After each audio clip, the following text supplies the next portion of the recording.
Thank you.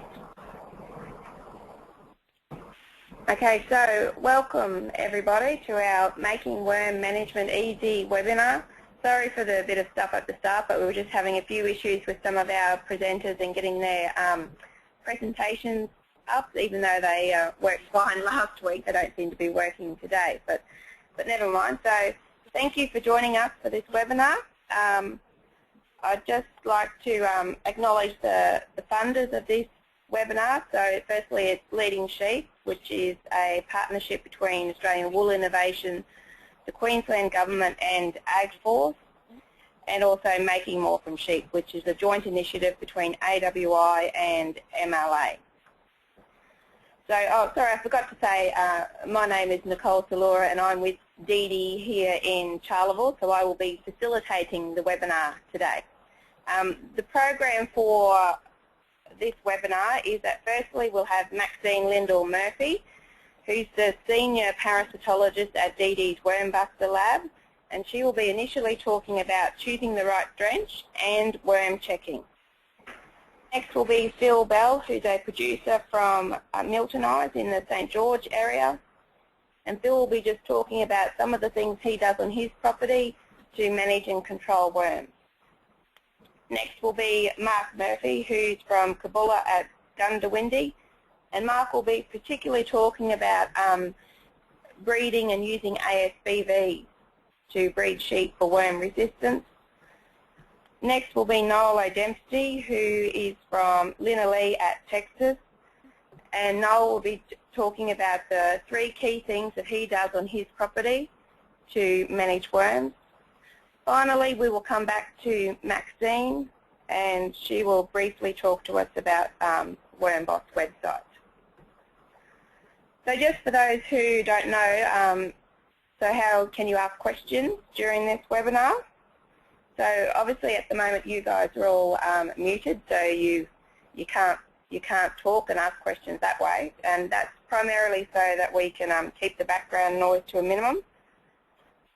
So the first thing you can do to ask a question is raise your hand, and there should be a little hand button next to your name. So if you click on that hand button, that will put your hand up, and we can see that and know that you have a question to ask. If you change your mind, or once you've asked your question, if you just click on the hand button again, that'll put the hand down. The other way you can ask a question is that you can type into the chat box down the bottom, or into the question box, and you can type a question into that. And lastly, after each presentation, we'll give you a few minutes, and we will unmute everyone, and you'll be able to verbally ask questions then, or you can still raise your hand if you wish. And then there will be a short amount of time at the end of the whole webinar to ask any final questions. So just to let you know, we had 25 people register for the webinar, so they're mainly producers from across Queensland, but also some agents and chemical company reps and a few people from New South Wales. And that's just because you guys can't see who's on the attendee list. So I will now hand over to Maxine to begin her presentation. Thanks, Nicole. Okay, Maxine, it's over to you. Okay, and yes. Okay. Thanks, Nicole. Hello, everyone. Today I want to talk to you about choosing the right drench and using it at the right time. So these are 2 things you need to know this season if you want to control worms and have your sheep meeting their target weights. Once worms become out of control, which often happens between November and March, deaths of up to 20% of the mob are inevitable. The infecting worms of importance are the barber's pole, black scour and nodule worm. Barber's pole is a blood feeder, and the others are referred to as scour worms because they cause digestive disturbances, poor nutrient absorption and eventually scouring. Sheep affected by barber's pole have pale lower inner eyelids, often a swelling under the jaw that is referred to as bottle jaw. They are lethargic and reluctant to move on muster. If you open up the fourth stomach and look under the folds, barber's pole are very visible as reddish worms about 2 centimetres long. Nodule worm is different from the other 2 worms in that the juvenile worms enter the wall of the large intestine and can live there for up to 18 months. In spring, these larvae move out of the wall and into the gut to become egg-laying adult worms. However, larvae in the wall often die and the infection site becomes gritty and is referred to as a nodule. Drenching technique is really important. The drench gun should be over the back of the tongue and the dose delivered as a short squirt down the back of the throat and into the rumen. Operator fatigue is an issue when drenching large numbers of animals, but it is important to ensure that each sheep receives the correct dose based on its weight.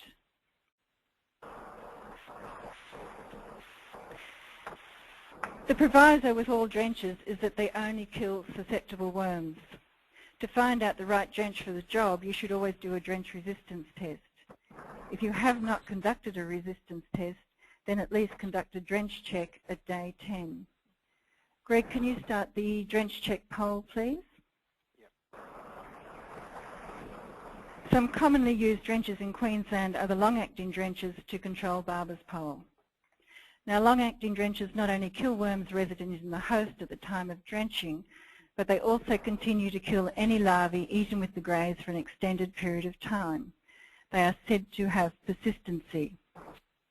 The worms killed and the length of activity varies with the type of product used. Products include the oral formulations, the injections, and the capsules.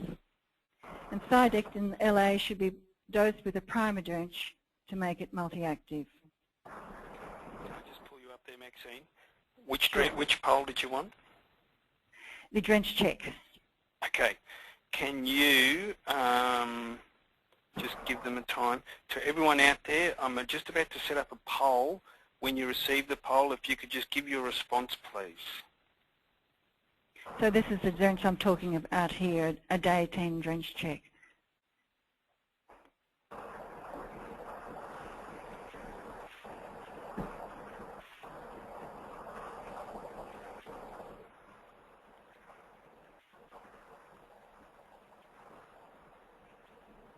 Okay, I'll continue. Just hang on a minute. Oh, okay. Okay, hang on a minute. Away you go. There you go. Oh, my slide won't move. Okay, can you see the results? No. Okay, 14% said yes, and 86% said no to have you tested your drench this year. Okay. Okay. Over to you again. Thank you. My slides are not moving. Just make sure you have, which you are the presenter. There you go. So, yeah, but I can't move to the next slide. If you go, either scroll down using your Mouse, no, that's not arrows happening. on the keyboard. The down arrow, no. What about enter? No. It's frozen. Do you want me to? Go down to the left. Yeah, go out of the. Pick up the mouse Okay. again. Oh, the slides have gone. Oh, the slides have gone. Oops. You're right. So go up to the blue button, just under the blue button. Okay, show my applications. Okay, I'm going to have to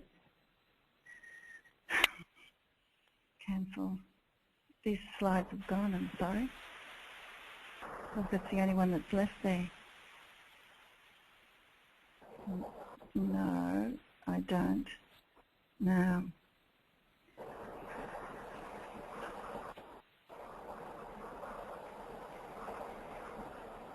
So you're not getting anywhere? No, I'll just have to pick them up again. Okay, there they are again. So I'll minimise that. I don't know how to do that because you're okay. There we go. I can minimise them.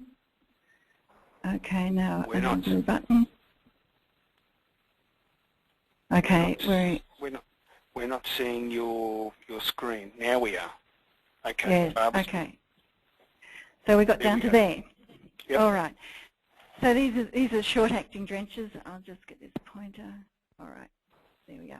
So the short-acting drenches kill resident worms at the time of drenching, but once sheep are returned to the paddock, they start picking up larvae that can then establish to become the next infection. In other words, they do not provide persistency. This is their point of difference, or some of their point of difference between the long-acting products. The short-acting drenches commonly used in Queensland are orally dosed and contain more than one active ingredient. And these are the names of the active ingredients here. The quarantine drench is mandatory if you don't want to buy in resistant worms. If sheep are being brought in, especially from higher rainfall zones, they should be drenched either on the property of origin or off the truck before entry into your place. It is recommended to drench with Zolvix plus 3 other active ingredients.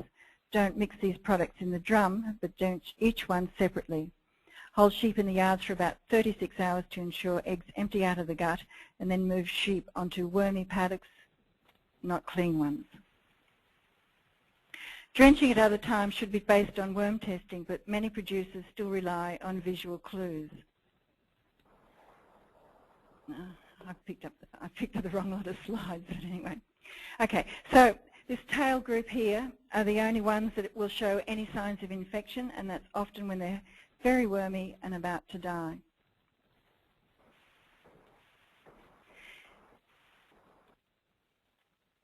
Testing laboratories offer worm testing services, and producers purchase test kits at a cost of $33 on credit card over the phone. Producers collect dung and forward it in test kits to the laboratory for processing. This test will tell you if sheep need to be drenched, and this test is called the worm test. So Greg, that's the second poll about the worm test. Okay, everyone, I'm just about to launch a second poll for Maxine, so if you could just complete the poll, please.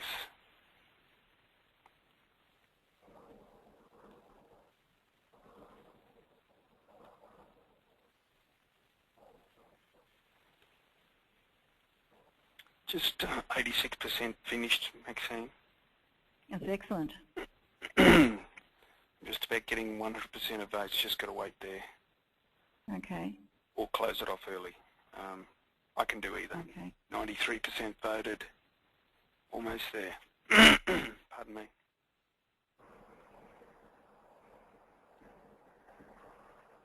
Okay, I can close it off. So if I close that, and if I share that, can you see that result, Maxine, at all? No, but that's fine. Okay, 54% said yes, 46% said no. They haven't done a worm test. Okay, that's fine. Okay. Now okay, we've just got to get this. Back to you.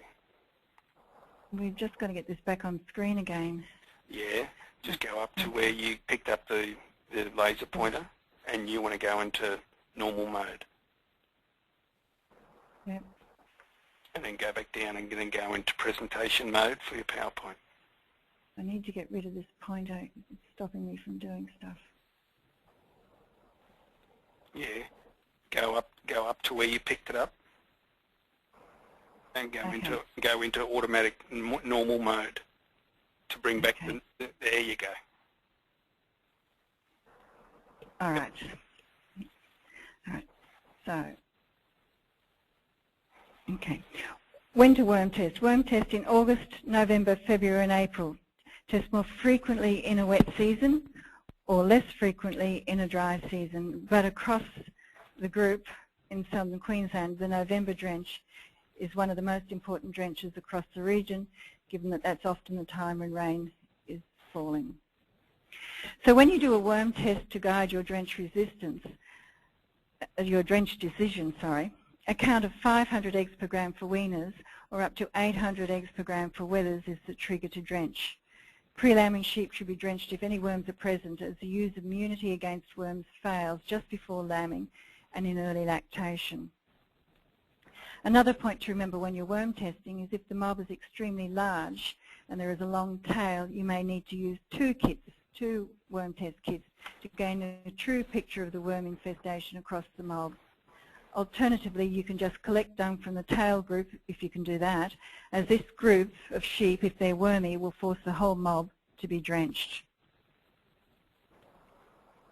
So if you have drenched with a particular product, and this is important for those producers in the pastoral zone, then it's time to check your drench and its killing activity by using a drench check at day 10. So this is just a worm test, and it's done 10 to 14 days after the drench. So, and what you are looking for is a 0 worm egg count. If there are eggs there when we do the test, it will indicate that the drench is not working as well as it should be, or that some sheep have been misdrenched. So in summary, the quarantine drench is mandatory. At other times you need to test on the results of a worm test. You use long-acting products once a year in sustained wet weather if sheep are trapped by tall grass, if the soil moisture profile is high and the grass is green and actively growing, and if the season is predicted to be wet. Sheep are stocked under a long-acting product to take advantage of the persistency action of the drenches to clean up pastures. On the other hand, short-acting drenches are used across the season. They are used in autumn to remove nodule worm and in August as a pre-lambing drench. If the season is particularly wet, a long-acting product may be necessary. So if you want some more information about worm testing, if you Google Wormbuster Laboratory, you have to put that laboratory in, otherwise you come to another website. And you get to this page there, and there's some more information about testing there. So you need to base your drenching on worm testing, and you need to base the drench you use on a drench check. Thanks, Nicole. Thanks, Maxine. Does anyone have any questions for Maxine about choosing the right drench or worm checking? You can either just, you can raise your hand if you wanted to ask a question. Otherwise, Greg, do you want to unmute everyone for a minute and we'll see if there's any questions?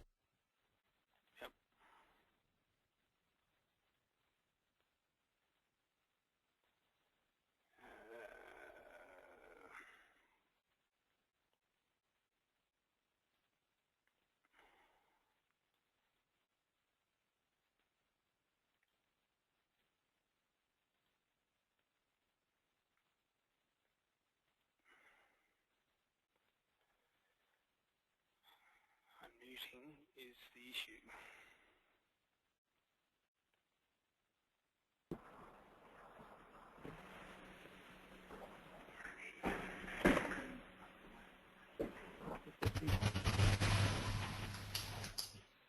Over here, Maxine.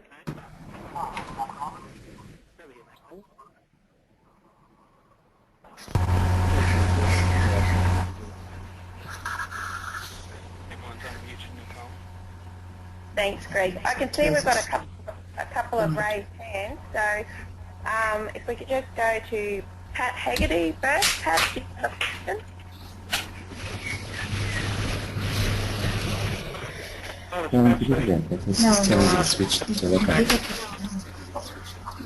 going to ask Maxine about the Wiener Guard and the Ewe Guard combination of 6-in-1. Think they're a good idea? Can I just remind everyone that we can hear, everyone's unmuted at the moment, so we can hear everything you're saying and doing. So if everyone could just be quiet except for the person who's asking the question. Sorry, Pat. Sorry, Pat.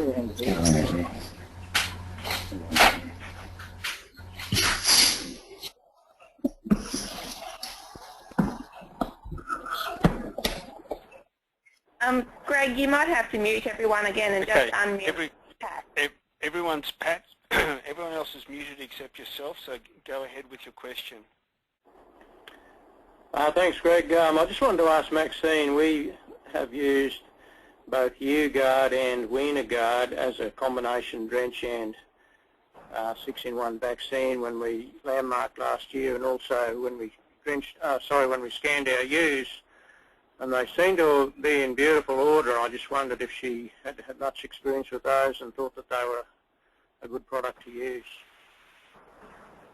Okay, well, if you're getting good results, it's obviously been a good choice. I think if you're going to use them again, you should certainly do a test at day 10 to make sure you're getting a good kill, because if you're going to set and forget, you really don't want to find out in 30 days' time that it actually hadn't worked.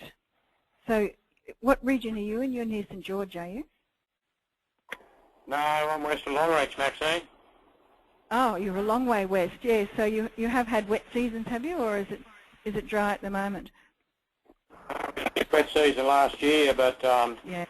We did a similar webinar with you last year, and following that, we opted to drench all our ewes at lamb marking, and we gave the lambs, because we always vaccinate the lambs, so we gave them that Wiener Guard, and I just thought it seemed to work very well. The stock were in very good order. Okay, well, yeah. So if it becomes another wet season and you need to drench and you need that 6-in-1 vaccine, just make sure you test it again at day 10, just to make sure it's still going to work for you. Yeah, fair enough. No, I didn't do any tests after we used it, but and then later on. But that would. Later on in the autumn, it was end of January, actually it was early February I think it was, we gave those ewes another hit with just a short acting. And they were then done again with U-Guard at scanning in June, so... okay. All right. No, definitely time to test it. Just to test it day 10. Righto, Maxine, thank you for that. Okay, Pat. Okay, Trevor, I see that you've got also a question if you'd like to ask Maxine.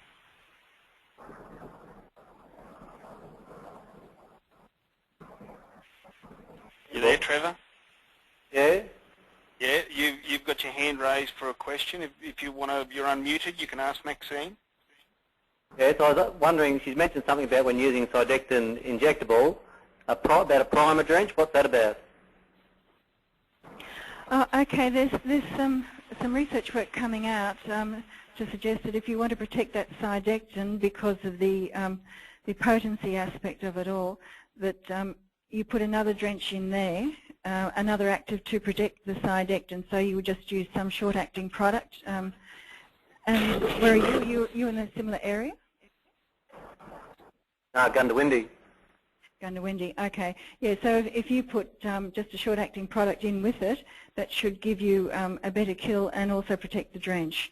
So drenching is all about clearing the worms out of the sheep, but from everybody else's perspective, it's about having to keep that drench still working. So there's two things that we're trying to achieve here. One is to clear the worms out, and that's primarily what you want, but you want to make sure that those drenches work in future years. So a multi-active product is the best suggestion way to go. So you use that when you do put the injection in? Yes, yes. Thank you. Righto, well, conscious of time, so we might move on now to Phil. If anyone has any other questions for Maxine, she will be doing a brief presentation again at the end, so if you can save them up until then, that would be good. So now we'll move on to Bill, who is from the St George area, and he's going to give us a brief presentation about what he does on his property. Over to you, Phil.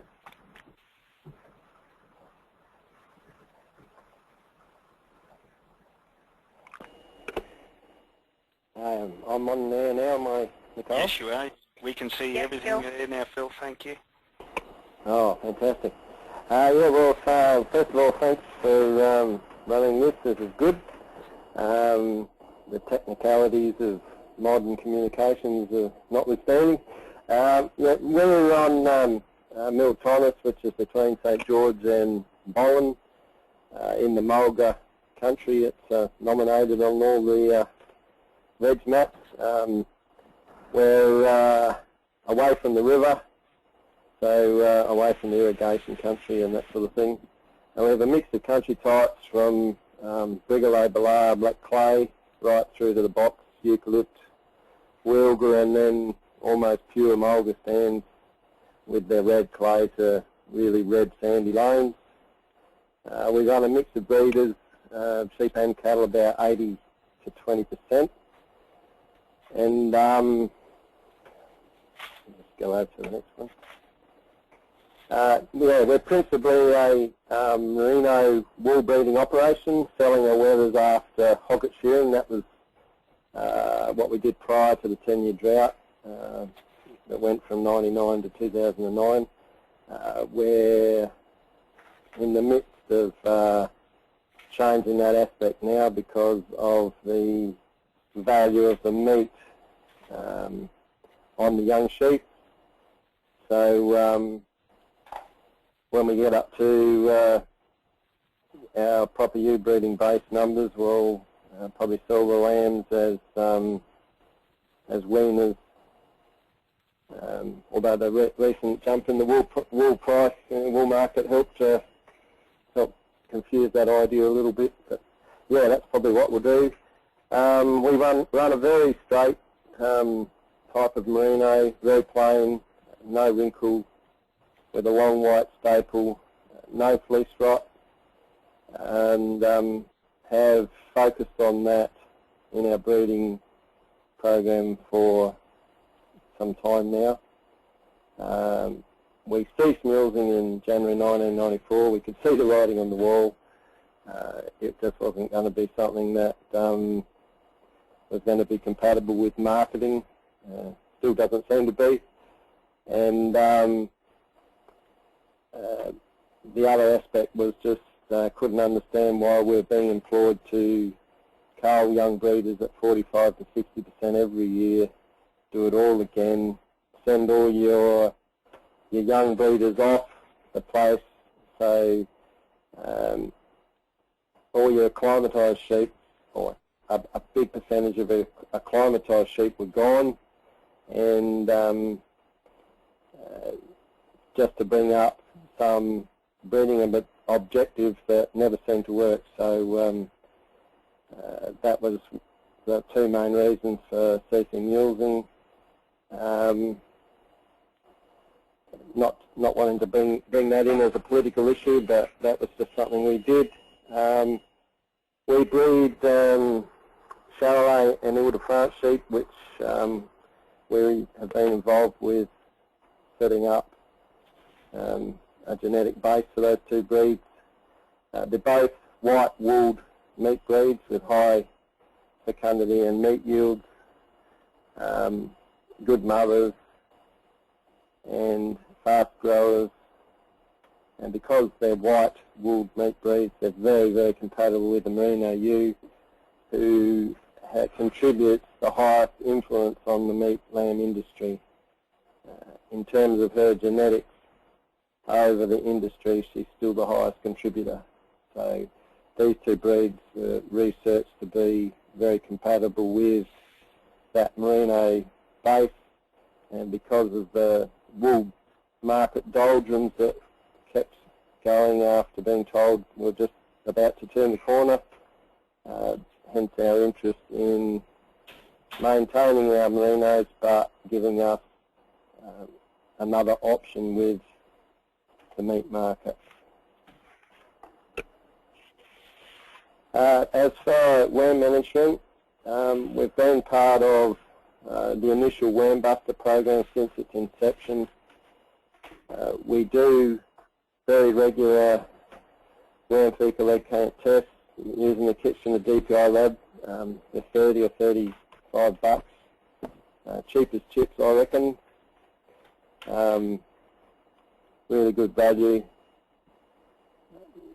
Warm, humid weather is what triggers us to test.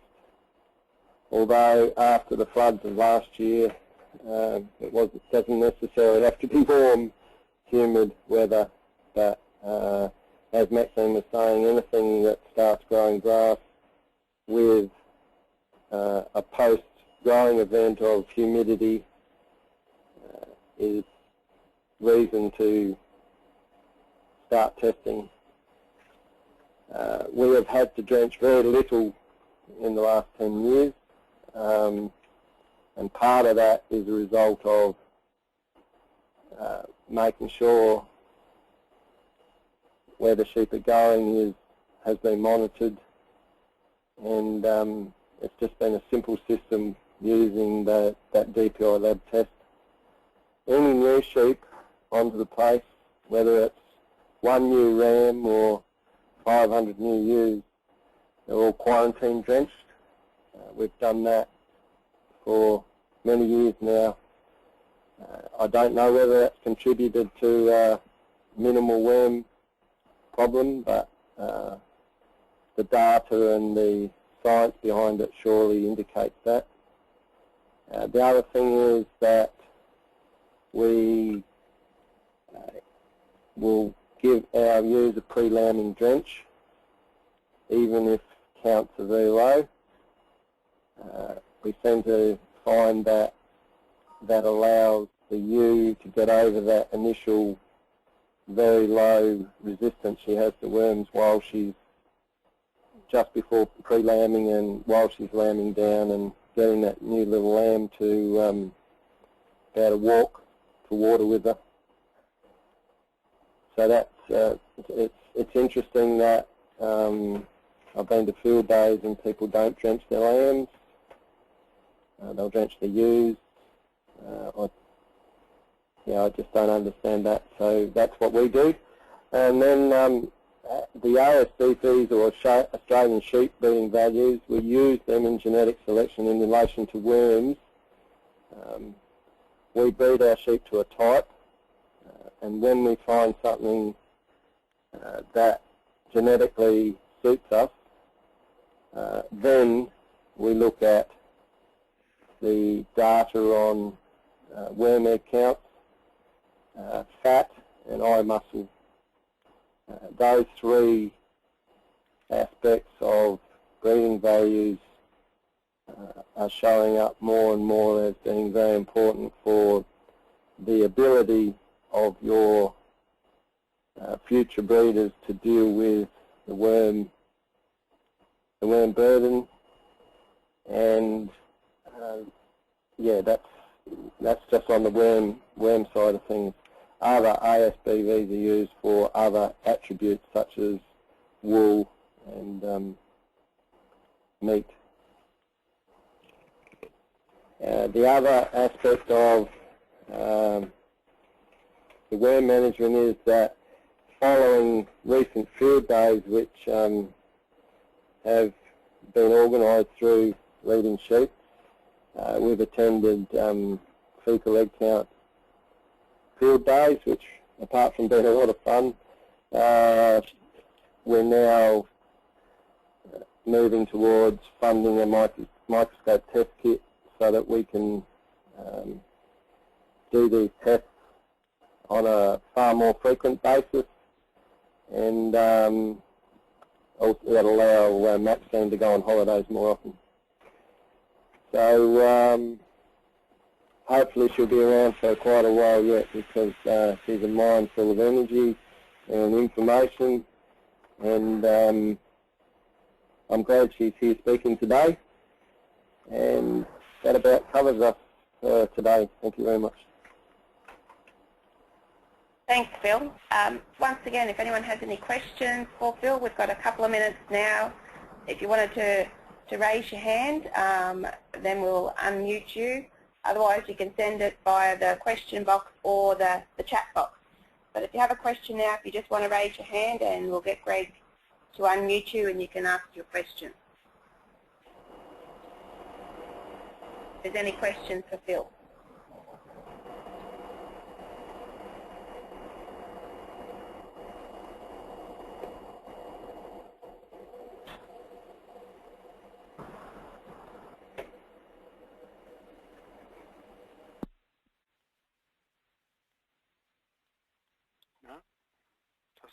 doesn't seem to be any questions for Phil, so we might move on now to Mark, who's going to talk to us about what he does on his property around Goondiwindi in terms of breeding sheep for worm resistance. Okay, Nicole, you're the presenter.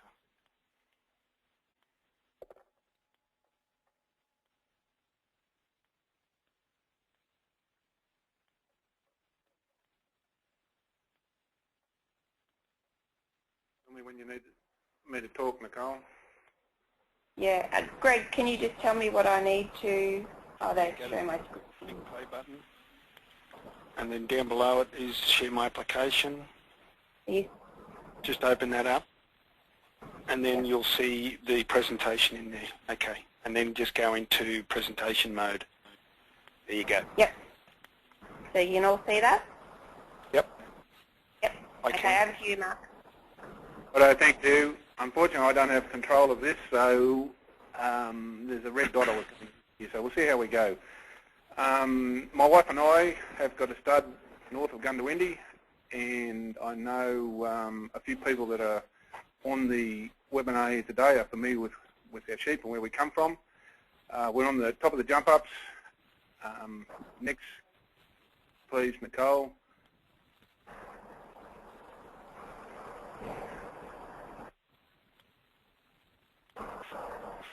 A bit similar to Phil, we have some very, very plain sheep. Wrinkle is not to go on this place.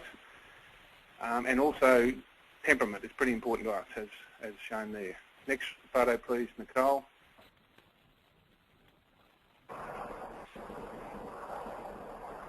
That's we're in undulating country on what is locally known as the jump ups. That's some open grass country with a white dog that's used to look after them whilst we're sleeping. Next photo, please, Nicole.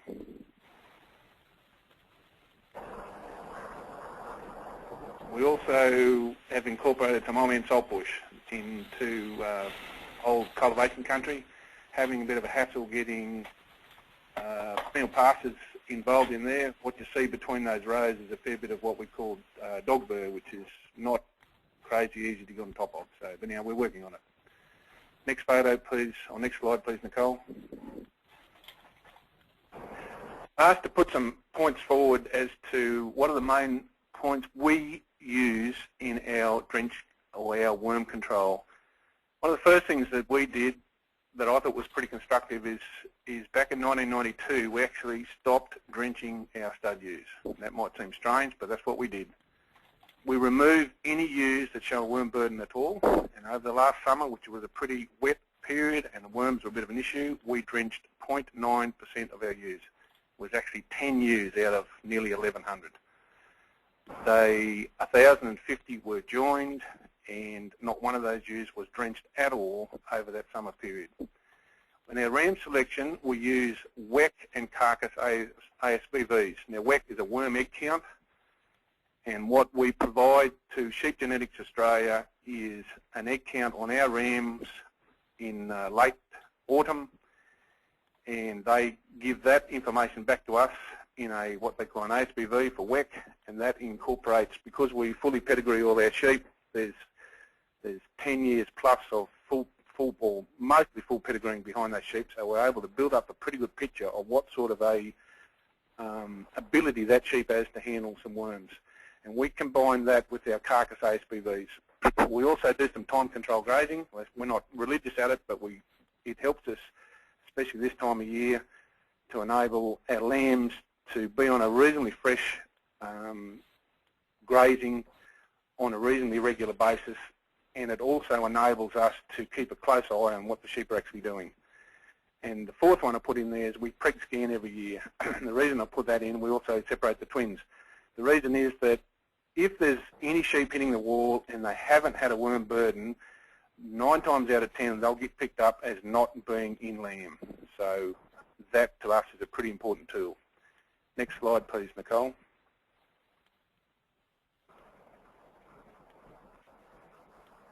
That's the sort of sheep that you'll produce. Pretty fit and healthy. That guy is an 07 drop ram, has not been drenched since a weaner, so there's 4 years of no drench at all. He's very, very thrifty individual. Next photo, please, Nicole, or next slide. And this is just a fact sheet. Nicole's got a pointer there for me to use. On the left-hand side is sires, so they're just in A, B, C down to J.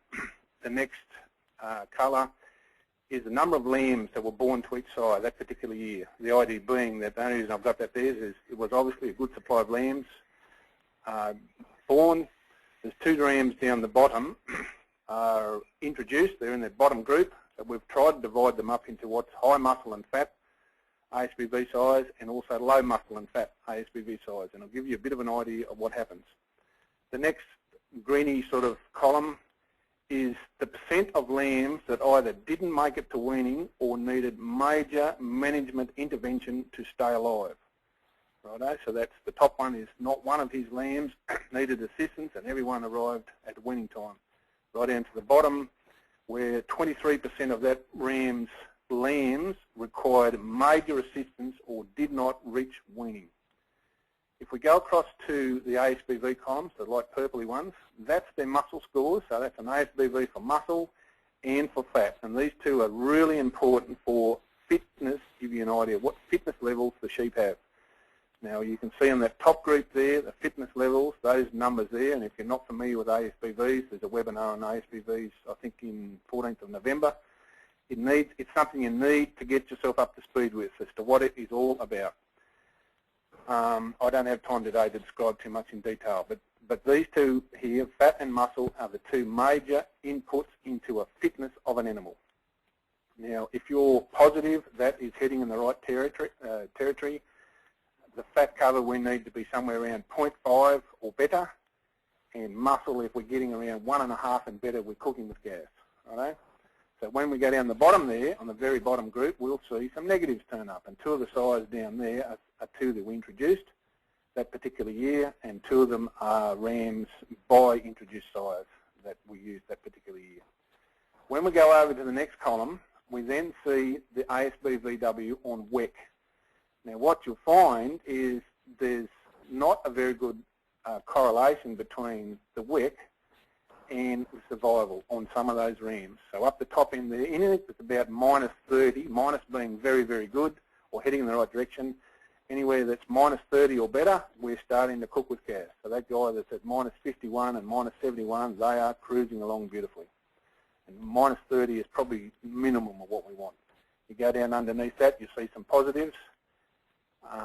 That's not real good. But what you do find, and the next slide please, Nicole. We've pulled 4 rams out for you. So the top one is 2 rams, and on the WEC data there, you'll see the WEC are very, very close, righto?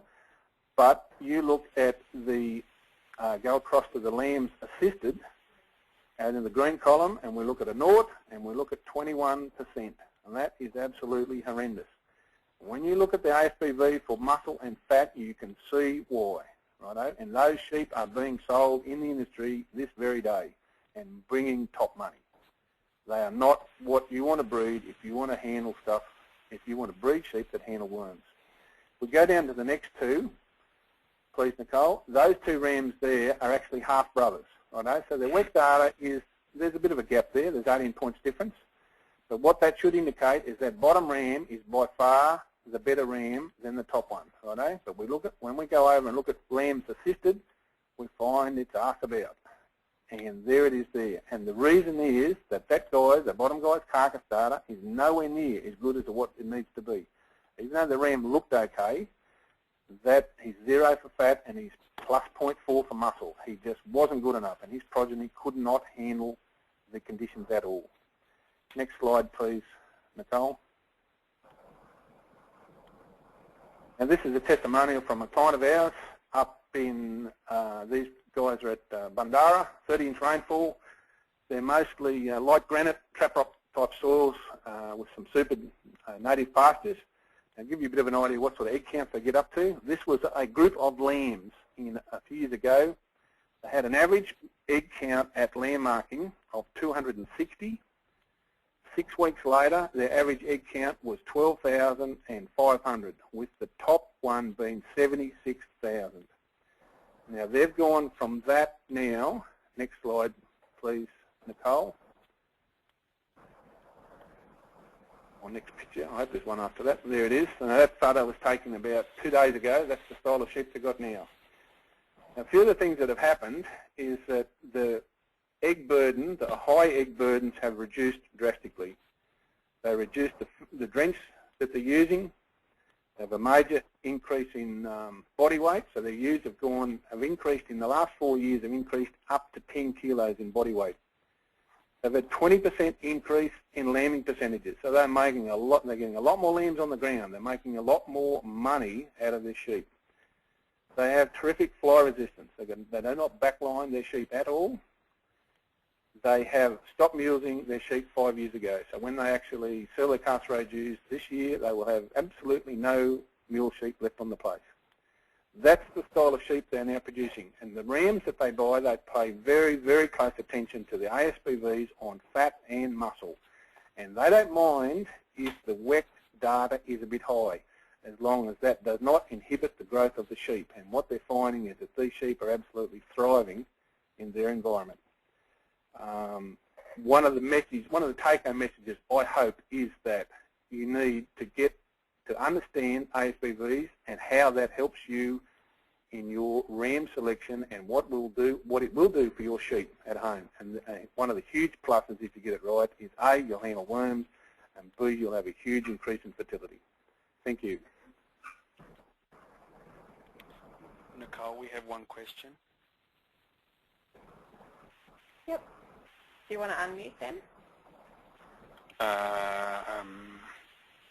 Can do, yeah. Peter, you had a question?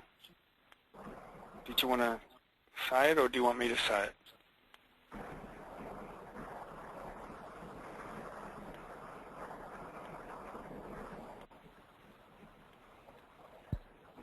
I can't hear him at all. Yeah, no, it's okay. I'm not too sure whether this is for you, Mark, or whether it's for Maxine, but the question that was posed was, what should we use on lambs less than 10 kilograms when using Solvix in the ewes? Maxine, if you want to chime. Thinking. Look, I guess you would have to ask a number of questions, like what time, well, I guess you're talking about now, aren't you? You need to know where he is, what drenches work, but I guess, what does he want to know? Do you use a short-acting or a long-acting? And I guess it depends how wet the season is and whether he's going to put them into some sort of time-based rotational grazing. But certainly it would be multi-active and most likely an oral. Okay, thank you. Pat, you had a question? Yes. Pat, you're there, you're unmuted, you can ask your question. Mark, yeah, really good talk, then, thank you. I just wondered whether it was possible to get a copy of that table that you have there with the correlation between those ASBV data indicators and the number of lambs that needed assistance off you at some stage, please. Yep, that won't be a problem, Pat. Thanks, Mark. Okay. Any other questions for Mark before we move on to Noel's presentation?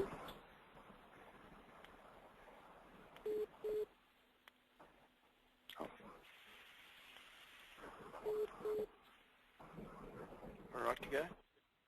Yeah, I think so. Thanks, Greg. Okay. So now we're going to move on to Noel, who's in the Texas area, to give his presentation. Thank you, everyone. Greg is going to put up only one slide for me. I'm not as good as the other presenters. I'd just like to make some observations before we kick off. The title of today was Making Worm Management Easy. Perhaps the use of the word easier might have been better. As we all found out last year, it can be rarely easy. There were a number of things that I thought were key messages. Maxine talked about choosing the right drench, using it at the right time, and the importance of a quarantine drench. She mentioned that there were two aims: to clean the worms out, and what some people forget sometimes, to prolong the useful life of the drench. Phil talked about regular testing and his trigger environmental conditions, again quarantine drenching, and the importance of ASBVs, particularly for WEC. And as Mark was just before me, you are quite familiar with what he said, but for me the key things were around the ram selection, the understanding the ASVPs, looking for a positive eye muscle depth, positive for fat cover, and negative for WEC. One of the things that I find, but as a commercial producer, is that probably it's better when most people don't understand ASVPs, because then I can buy high quality genetic rams for a fairly low price. So whilst ignorance, for want of a better term, rules in the industry, it favours me as a commercial producer. Now, Linallie is near Texas and Queensland. It's on the edge of the trap rock. It's not like Bundoora. It's not Barber's Pole Heaven, but it's pretty close, as we found out last year. We had a fairly sizable worm problem last year with the rain. I think I remember that we were involved with drenching nearly every week for about 3 months. Not all the sheep, obviously, but one mob at least per week. And what I've been asked to do is, what are the top 3 things that I think are important for worm control on Linallie? It was very difficult. We all do a lot of things to ensure worm control, or good worm control, but this is the list that I've come up with, and as you'll see, it reflects fairly closely what the other speakers have said. The first one is to know what drenches are working, and that's the Drench Test, or the testing 10 to 14 days post-use, just so that you know that the drenches that you have chosen have worked and are going to continue to work. Worm egg counting. Worm egg counting, I do my own testing. I've taught a lot of people how to do worm egg counting. I'm a member of the Trap Rock group. Most members of the Trap Rock group do their own worm egg counting now. Worm egg counting is much easier, much simpler, and than drenching. And often, even in our country, a worm egg count will make the decision to not drench.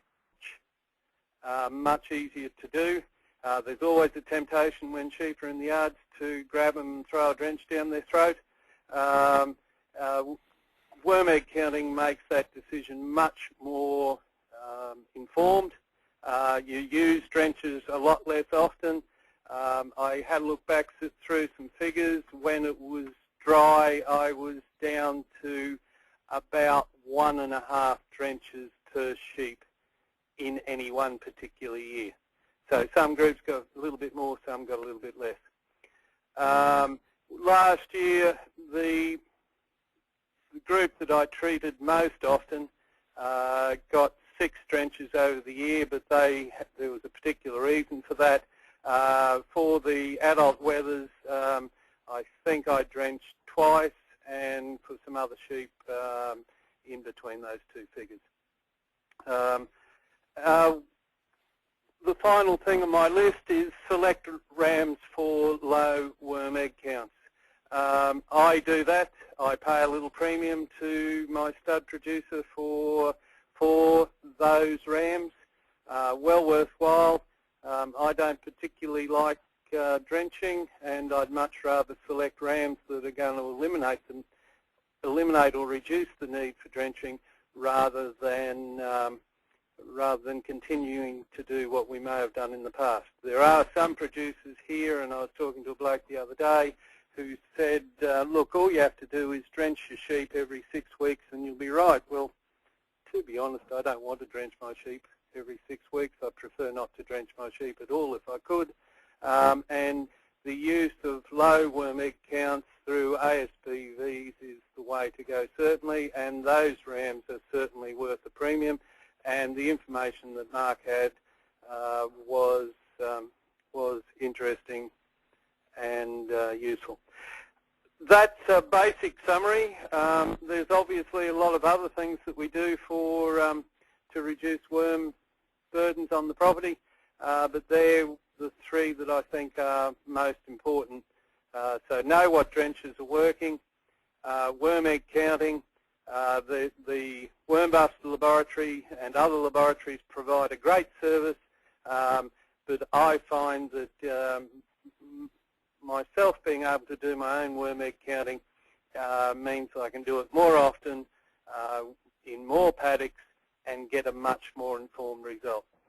But I still use the Wormbuster Laboratory to back that up with cultures and check testing. And last but not least, selecting rams for low worm egg counts. And I think my 5 minutes is up, so I'll hand back to Nicole. Thanks very much, Noel. If you have a question for Noel about what he's doing on his property, if you just want to raise your hand.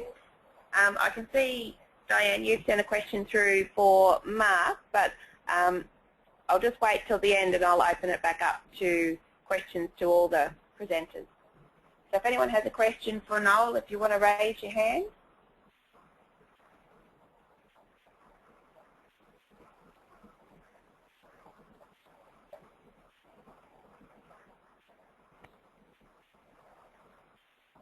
No?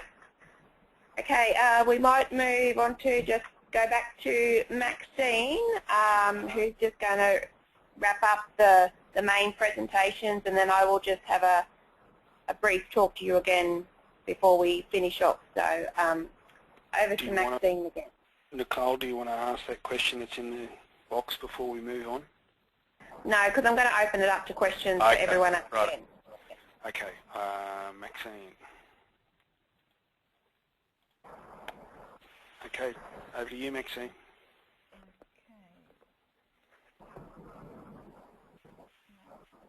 Okay.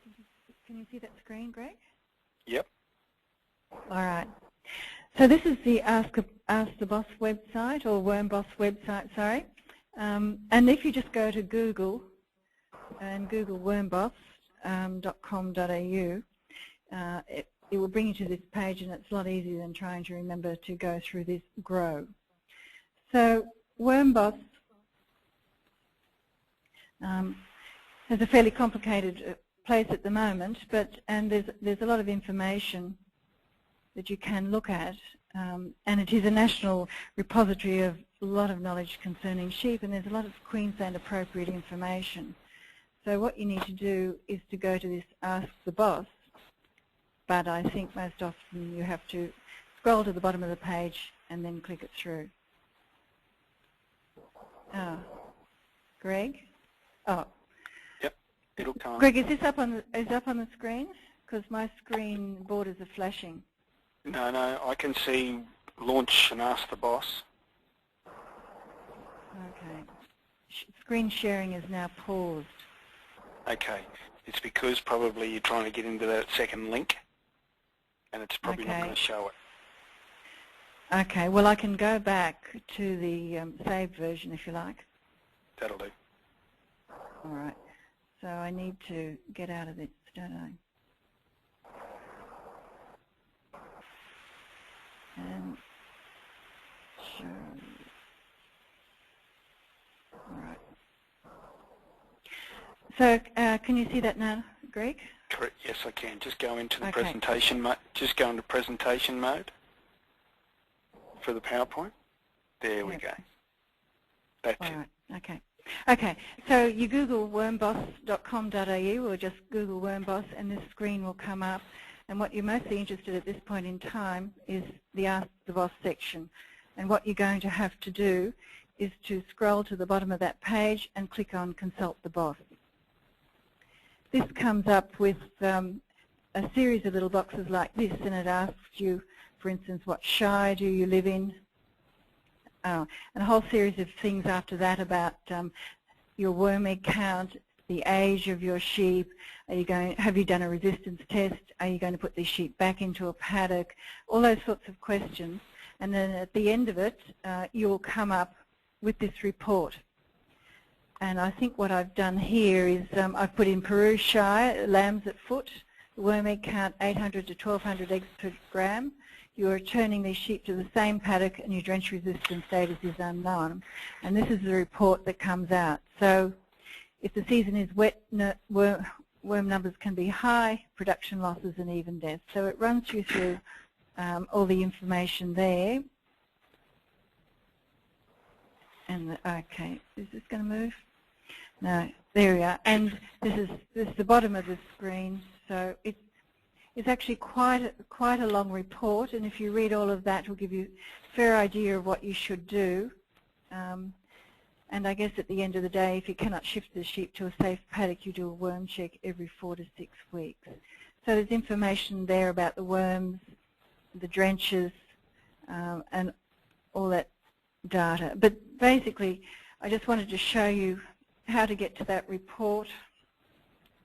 And I've lost it again. Technology is too much for me. There we go. So if you want that report, you go to that Ask the Boss first. Other than that, there's current information from the different states. There's a section here on worm management, about Know Your Drenches. So that's an interesting section. You can actually search for the drench product that you want. There's a section here about Know Your Worms. So again, you search on the worm you want, the one you know about. It'll give you a little bit about the life cycle. Talks about sheep and some breeding values in there. So all the information that you want is on a national level, but there is a section for Queensland, and the most interactive section is on Ask the Boss. Okay, so that's about it, Nicole. Yep, excellent. Thanks, Maxine. Does anyone, I might actually open it up now to questions to all the presenters we've had today. So that's been Maxine, Phil, Mark and Noel. And I'll start it off with a question that Diane sent in to you, Mark. And Diane's question was, Mark, are ASBVs able to be used for Angora bucks?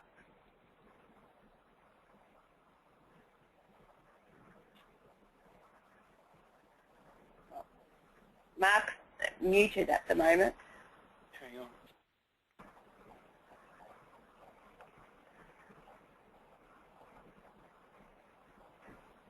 He's muted himself and I can't... Oh, you can't unmute him.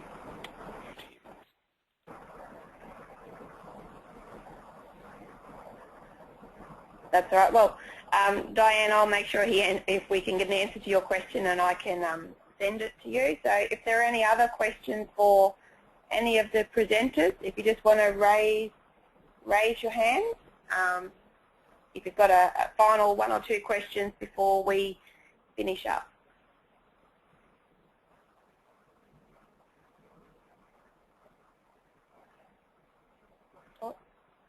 Pat?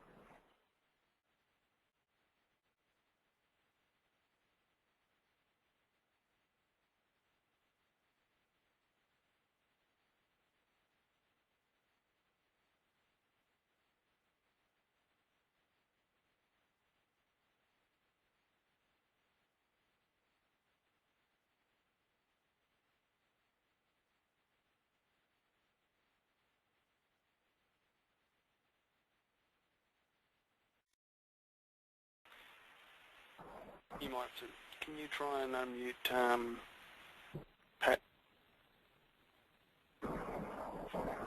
There you go. There you go. Pat, unmuted if you want to ask your question. Okay, guys, can you hear me now? Yep. Yes, we can. Okay, I had a question for Maxine. We've been using one of those test kits that you can purchase from the agents, from Elders and the like, for a couple of years, and we use it fairly regularly to do tests on all classes of sheep. And I just wondered if Maxine had an opinion on the accuracy of those tests and whether they're a good enough indication, or should we perhaps do some more egg counts as well at times? You think about doing them yourself? Or Yeah, we're doing that. Yeah, the do-it-yourself kit. You've got the dipstick test? Yes. Yes.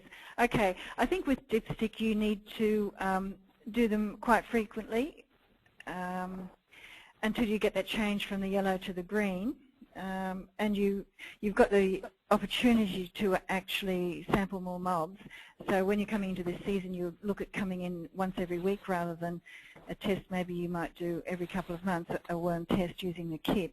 The thing is, if you've got really large mobs and you've got, and particularly if you've got a large tail to the mob, probably samples from 10 individual spots are not going to give you a good idea of what's happening across the mob.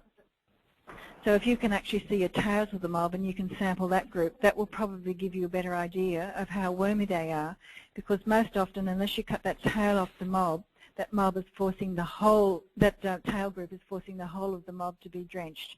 So you need to know what that tail group is doing all the time. So your test results will only be based on the samples you put in and we read. So to avoid that sampling error, you may, in large mobs, have to do more than just 10 bottles. You might have to do 20 bottles, for instance. And I think you will find that when the Wormboss upgrade comes through, the suggestion is that you take 1 pellet from each of 40 sites. Now, I know in Western Queensland it gets fairly hard to actually find these pellets, but that's just one way we're thinking of perhaps getting avoiding this sampling error. I mean, you can only read the samples that come in, but if the samples aren't representative of what's happening out there, your results are not going to give you a true picture of what's happening out there. Okay, thank you, Maxine. Any other questions for any of the presenters before we finish up? Nicole? Yep.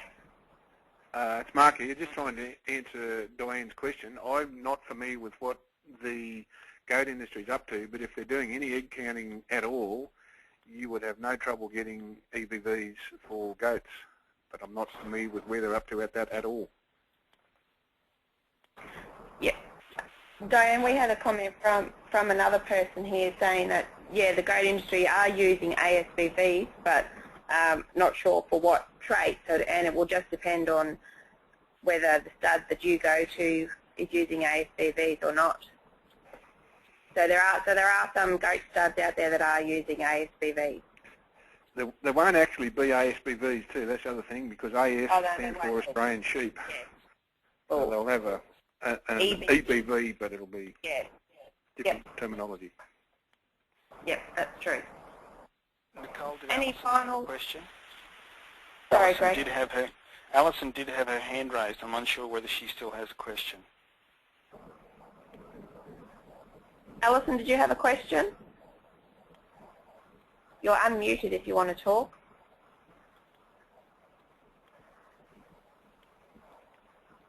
No. No. Any final questions before we finish up?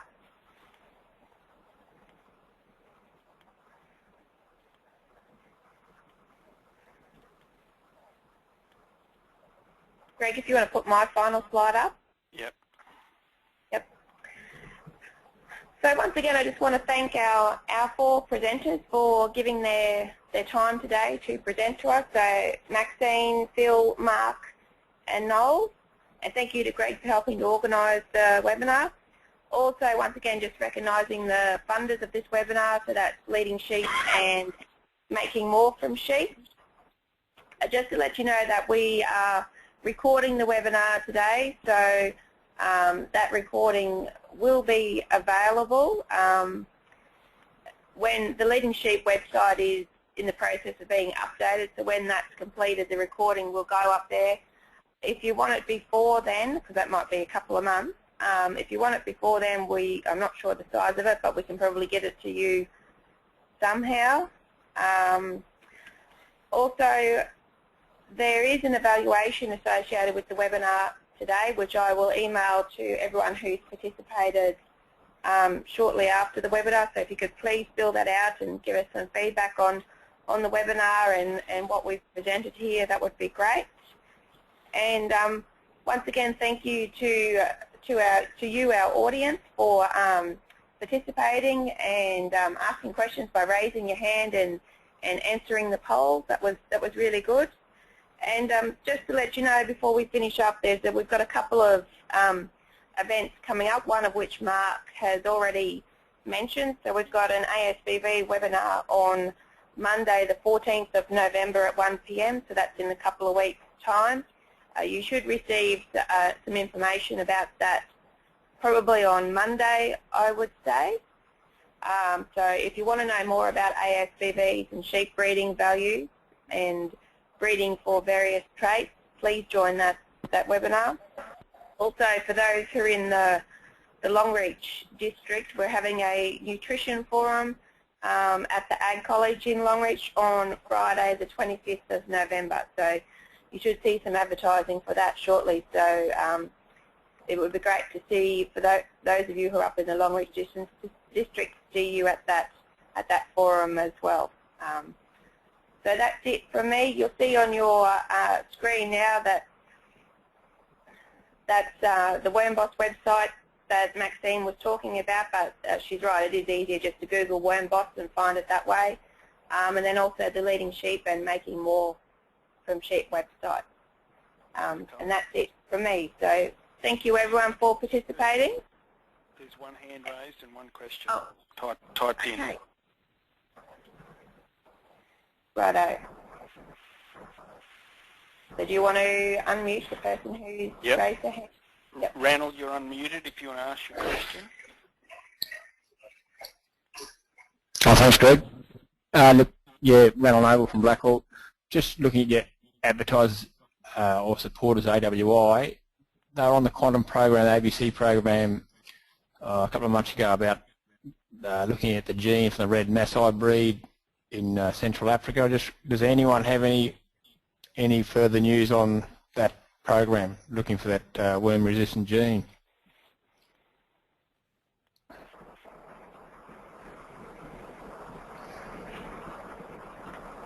If you want to unmute people, Tony.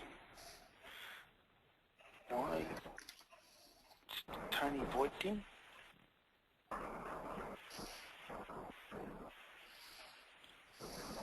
Tony, we can't get you on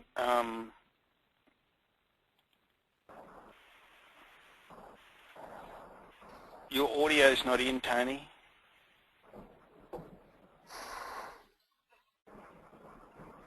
Maxine, do you know anything about what Randall was talking about? Well, no, I don't, but a flippant comment was once that, yeah, they're totally worm resistant, but they don't produce any wool. But I don't know where they're at. There's been quite a history of trying to get that genetics in, but I'm not quite sure. I really can't make a comment on it, no. Okay. We'll see. I'm not sure whether Tony had some comment to make, Randall, but we might be able to see if we can find out some information, and we can certainly email it to you and the group if they're interested. Maxine, while you were there, sorry. Maxine, while you're there, we've had a question sent in. Oh, go. Sorry, go ahead.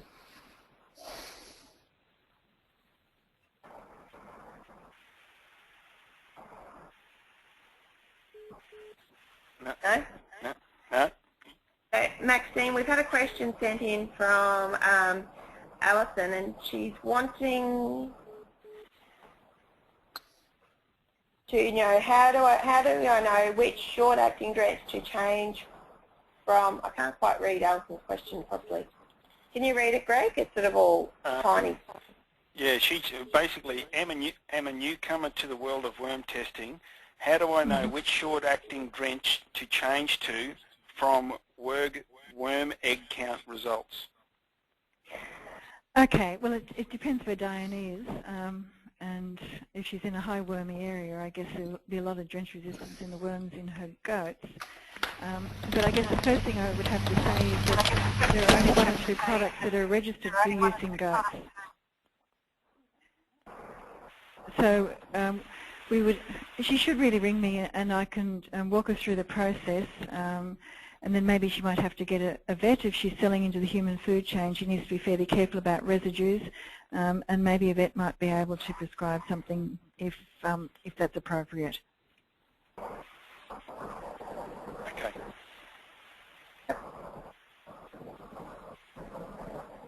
Over to you, Nicole. Yeah, so I think given it's 2:20, I think we might finish up then. So once again, thank you to our presenters. Thank you to everyone for attending. Thank you for Leading Sheep and Making More from Sheep for providing the funding for putting this webinar on. And please check your emails shortly or tonight and fill out the evaluation form for me. That would be great, and give us some feedback on the webinar. And don't forget about the 2 upcoming events, the ASVV webinar on Monday the 14th of November and the Nutrition Forum at Longreach on Friday the 25th of November. So thanks everyone, and that's it from us. Thank you and goodbye. Thanks, Nicole. Thanks, Nicole. Greg. Thanks, Thank everyone. you, Nicole. Thank you. Thanks, Bye. Mark.